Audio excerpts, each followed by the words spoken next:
Bienvenue à cette présentation qui fait la lumière sur le sanctuaire hébreu. Troisième partie, section B. Pour compléter la troisième partie de notre cours, nous aborderons maintenant la section des services offerts. Cette section vous donnera l'explication du symbolisme des trois services que nous avons décrits dans la première partie. Elle mettra en lumière ce que Jésus-Christ a accompli en nous pour nous sauver du péché. Comme vous le savez, le sanctuaire était le lieu de trois principaux services religieux. Nous allons voir que ces trois services représentent trois différentes étapes de la croissance spirituelle dans la vie du chrétien. Première étape, le service quotidien. Deuxième étape, le service d'expiation. Et finalement, le service annuel. Débutons par le service quotidien. Il représente ma justification en action. Dans ce service, je fais l'expérience répétée de mon choix de mourir à moi-même pour renaître en nouveauté de vie. Matin et soir, je renouvelle mon engagement baptismal en remettant ma vie à Dieu dans la mort de mon ego pour renaître dans un esprit saint et obéissant, motivé par l'amour de Dieu. Ma foi dans le pardon divin par les mérites de Jésus-Christ m'apporte la paix d'une vie sanctifiée et me garde juste devant Dieu. Tant que cette expérience n'est pas vécue, je ne peux pas aller plus loin dans mon cheminement spirituel. Ma relation avec Dieu sera alors froide, sèche et sans puissance. Nous avons donc été ensevelis avec lui par le baptême en sa mort, afin que comme Christ est ressuscité des morts par la gloire du Père, de même nous aussi, nous marchions en nouveauté de vie. En effet, si nous sommes devenus une même plante avec lui par la conformité à sa mort, nous le serons aussi par la conformité à sa résurrection. Sachant que notre vieil homme a été crucifié avec lui, afin que le corps du péché fût détruit, pour que nous ne soyons plus esclaves du péché. Car celui qui est mort est libre du péché. Or, si nous sommes morts avec Christ, nous croyons que nous vivrons aussi avec lui. Je vous exhorte donc, frères, par les compassions de Dieu, à offrir votre corps comme un sacrifice vivant, saint, agréable à Dieu, ce qui sera de votre part un culte raisonnable. Passons maintenant au service d'expiation. Il représente ma sanctification en action. Dans ma marche sur le sentier de l'amour de Dieu, des tentations peuvent survenir. Devant chacune de celles-ci, Dieu me donne le pouvoir de dire non, et ainsi obtenir une victoire complète sur le péché volontaire. Par sa lumière divine, sa parole de vie et sa constante intercession, Jésus me donne les forces nécessaires pour vaincre toute tentation. Mais si par malheur je chute, Dieu me demande de revenir à lui par une confession de mon péché, dans une repentance sincère, avec la volonté de ne plus retomber. À ce moment, j'ai besoin de renouveler ce service dans les mérites du sacrifice qui m'a été offert à la croix, afin d'obtenir la victoire sur toutes mes faiblesses. Je parviens ainsi à guérir du péché. Si nous confessons nos péchés, il est fidèle et juste pour nous les pardonner et pour nous purifier de toute iniquité. Mes petits enfants, je vous écris ces choses afin que vous ne péchiez point. Et si quelqu'un a péché, nous avons un avocat auprès du Père, Jésus-Christ le juste. Quiconque est né de Dieu ne pratique pas le péché, parce que la semence de Dieu demeure en lui, et il ne peut pécher parce qu'il est né de Dieu. Comprenons maintenant le service le plus important des vérités d'aujourd'hui, le service annuel. Il représente ma purification en action. Dieu m'appelle à entrer avec lui dans ce service, par la foi, en acceptant qu'il me dévoile mes péchés inconscients, mes faiblesses et mes manquements, en me donnant la force de les surmonter, afin de purifier mon caractère à l'image de son Fils. Dieu désire purifier mon caractère en vue de l'effacement de tous mes péchés des registres du ciel. Ce service sera à son comble lorsque tous les fidèles seront aptes à cheminer sans chute. En Jésus-Christ, ce service est présentement actif, afin de préparer son Église à le recevoir lors de son glorieux retour. À ce moment, ma perfection atteindra son comble lorsque mon corps corruptible se changera en un corps incorruptible. Jusqu'à ce que nous soyons tous parvenus à l'unité de la foi et de la connaissance du Fils de Dieu à l'état d'homme fait, à la mesure de la stature parfaite de Christ, afin que vous soyez irréprochables et purs, des enfants de Dieu irrépréhensibles au milieu d'une génération perverse et corrompue, parmi laquelle vous brillez comme des flambeaux dans le monde. Voici, je vous dis un mystère, nous ne mourrons pas tous, mais tous nous serons changés en un instant, en un clin d'œil, à la dernière trompette. La trompette sonnera et les morts ressusciteront incorruptibles, et nous serons changés. Car il faut que ce corps corruptible revête l'incorruptibilité, et que ce corps mortel revête l'immortalité. Le sanctuaire doit être purifié. Le plan universel du salut comporte donc une étape importante qui est la purification de tous les péchés des fidèles serviteurs de Dieu. Jésus doit démontrer à tous les univers que tous les membres de son corps sont capables de fonctionner sans faute. Car en ce jour, on fera l'expiation pour vous, afin de vous purifier. Vous serez purifiés de tous vos péchés devant l'Éternel. Et il me dit, 2300 soirs et matins, puis le sanctuaire sera purifié. Il s'assiera, fondra et purifiera l'argent. Il purifiera les fils de Lévi. Il les épurera comme on épure l'or et l'argent. Et ils présenteront à l'Éternel des offrandes avec justice. Nos péchés doivent être effacés.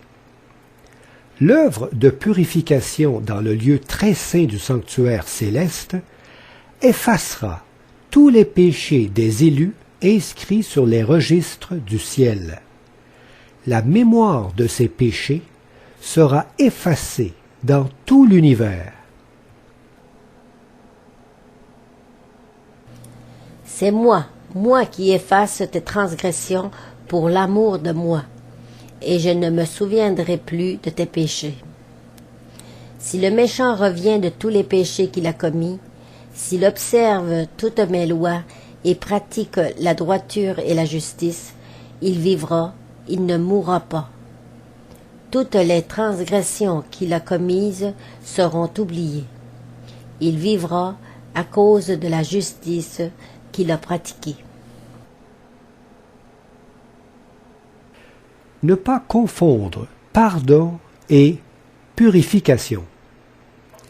Il est important de comprendre la différence entre les deux.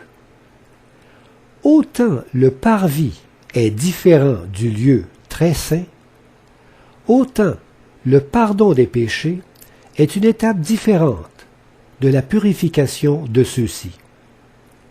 Pardon et purification sont donc deux étapes distinctes dans le grand plan global du salut. C'est l'étape du pardon qui nous sauve. La purification est la démonstration de force de l'amour de Dieu en son Fils Jésus-Christ. Si nous confessons nos péchés, il est fidèle et juste pour nous les pardonner et pour nous purifier de toute iniquité. Parce que je pardonnerai leur iniquité et que je ne me souviendrai plus de leurs péchés. La victoire sur le péché est totale. Aujourd'hui, Dieu attend le moment où les saints accepteront de vivre la victoire complète sur le péché. Il nous promet qu'il a la puissance de nous restaurer à son image. Je vous donnerai un cœur nouveau, et je mettrai en vous un esprit nouveau. J'ôterai de votre corps le cœur de pierre, et je vous donnerai un cœur de chair. Je mettrai mon esprit en vous, et je ferai en sorte que vous suiviez mes ordonnances, et que vous observiez et pratiquiez mes lois. En ces jours, en ce temps-là, dit l'Éternel, on cherchera l'iniquité d'Israël, et elle n'existera plus. Le péché de Juda, et il ne se trouvera plus, car je pardonnerai au reste que j'aurai laissé. Or, à celui qui peut vous préserver de toute chute et vous faire paraître devant sa gloire, irrépréhensible et dans l'allégresse. Les 144 000. Ce chiffre est symbolique. Nous savons tous que le chiffre 12 représente son peuple, comme les 12 tribus d'Israël ou les 12 apôtres. La mise au carré de ce chiffre, soit 144, représente la perfection et nous dirige vers la dimension carrée du lieu très saint, 10 par 10 coudées. Le nombre 1000, lui, représente la multitude. Les 144 000 représentent donc la multitude des rachetés qui ont atteint une sainteté parfaite, formant l'épouse du Christ, prête pour les noces de l'agneau. Aujourd'hui, cette purification du sanctuaire atteindra tous les fidèles et formera l'Église de Dieu de la fin. Alors Jésus reviendra dans sa gloire avec puissance. Le grand jour de sa colère est venu, et qui peut subsister?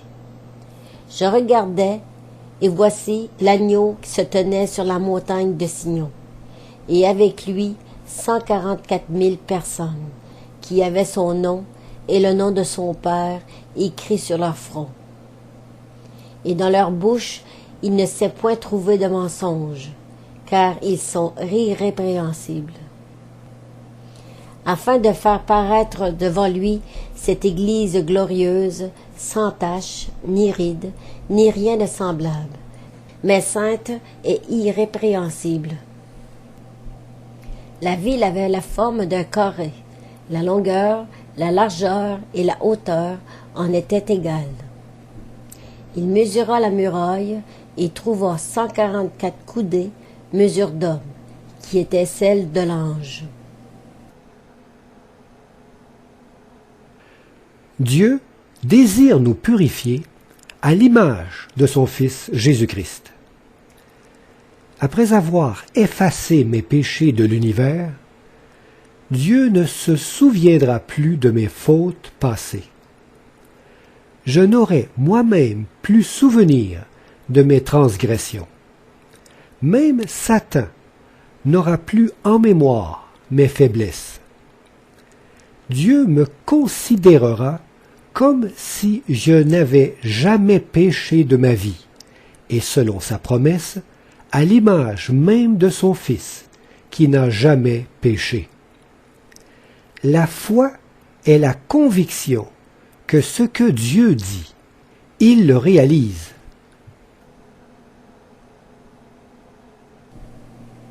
En vérité, je vous le dis, celui qui croit en moi fera aussi les œuvres que je fais, et il en fera de plus grandes, parce que je m'en vais au Père.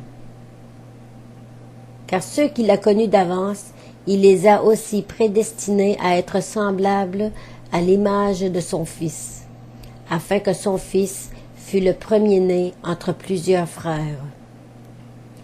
Jusqu'à ce que nous soyons tous parvenus à l'unité de la foi et de la connaissance du Fils de Dieu, à l'état d'homme fait, à la mesure de la stature parfaite de Christ, lesquels nous assurent de sa part les plus grandes et les plus précieuses promesses, afin que par elles vous deveniez participants de la nature divine, en fuyant la corruption qui existe dans le monde par la convoitise. Nous devons prendre conscience que cette purification doit être complète avant la pluie de l'arrière-saison. La réalité de vivre cette sainteté en Jésus-Christ doit être vécue maintenant, c'est-à-dire avant la manifestation puissante et finale du Saint-Esprit, qui précède la fermeture de la porte de la grâce. La séquence des événements attendus est la suivante. Premièrement, nous devons obtenir une victoire constante sur le péché. Deuxièmement, nous devons nous laisser purifier jusqu'à l'obtention d'un caractère pur. Troisièmement, nous recevrons alors avec force la pluie rafraîchissante du Saint-Esprit. Quatrièmement, la fermeture de la porte de la grâce scellera tous les fidèles. Et cinquièmement, ce sera le retour tant attendu de Jésus-Christ. Repentez-vous donc et convertissez-vous pour que vos péchés soient effacés, afin que des temps de rafraîchissement viennent de la part du Seigneur, et qu'il envoie celui qui vous a été destiné, Jésus-Christ. Et vous, enfants de Sion, soyez dans l'allégresse et réjouissez-vous en l'Éternel votre Dieu, car il vous donnera la pluie en son temps. Il vous enverra la pluie de la première et de l'arrière-saison, comme autrefois. Soyez donc patients, frères, jusqu'à l'avènement du Seigneur. Voici, le laboureur attend le précieux fruit de la terre, prenant patience à son égard, jusqu'à ce qu'il ait reçu les pluies de la première et de l'arrière-saison. Contrairement à la croyance populaire, nous pouvons hâter le retour prochain de Jésus. C'est lui qui nous attend, car il est prêt, depuis 1844, à faire son œuvre de purification en nous. Il attend que nous acceptions son invitation d'être transformés à son image. Notre hésitation à croire à sa puissance de restauration cause la perte d'un grand nombre d'élus potentiels.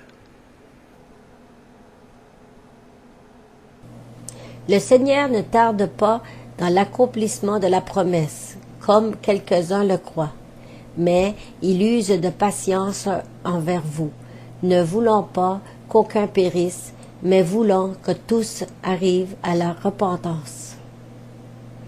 Le jour du Seigneur viendra comme un voleur. En ce jour, les cieux passeront avec fracas. Les éléments embrasés se dissoudront, et la terre, avec les œuvres qu'elle renferme, sera consumée. Puisque donc toutes ces choses doivent se dissoudre, quelles ne doivent pas être la sainteté de votre conduite et votre piété.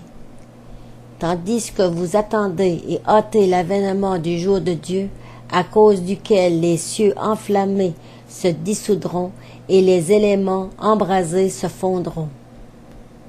C'est pourquoi, bien-aimés, en attendant ces choses, appliquez-vous à être trouvés par lui sans tache et irrépréhensibles dans la paix. Acceptons maintenant son invitation et entrons avec Jésus dans son œuvre de purification. Par la foi, il nous invite à entrer dans le lieu très saint du sanctuaire afin de participer avec lui à cette œuvre de purification de nos cœurs. Ainsi donc, frères, nous avons l'assurance d'un libre accès au sanctuaire par le sang de Jésus. Accès qu'il a inauguré pour nous comme un chemin nouveau et vivant au travers du voile, c'est-à-dire de sa chair. Et nous avons un grand prêtre institué sur la maison de Dieu. Approchons-nous donc d'un cœur sincère avec une pleine foi, le cœur purifié d'une mauvaise conscience et le corps lavé d'une eau pure. Continuons à reconnaître publiquement notre espérance, sans fléchir, car celui qui a fait la promesse est digne de confiance. Terminons maintenant cette section par un court résumé du symbolisme des trois principaux services offerts dans le sanctuaire hébreu, en leur assignant leur double représentation dans le grand mystère de notre rédemption en Jésus-Christ, à savoir, moi en Christ et Christ en moi. Le service quotidien représente le sacrifice de Jésus-Christ et sa justification impartie. Il représente aussi mon abandon dans les mérites de Jésus-Christ et ma justification en action. Le service d'expiation symbolise le sacrifice de Jésus-Christ et sa sanctification donnée. Il représente aussi mon abandon dans les mérites de Jésus-Christ et ma sanctification en action. Le service annuel symbolise le sacrifice de Jésus-Christ et sa purification offerte. Il représente aussi mon abandon dans les mérites de Jésus-Christ et ma purification en action.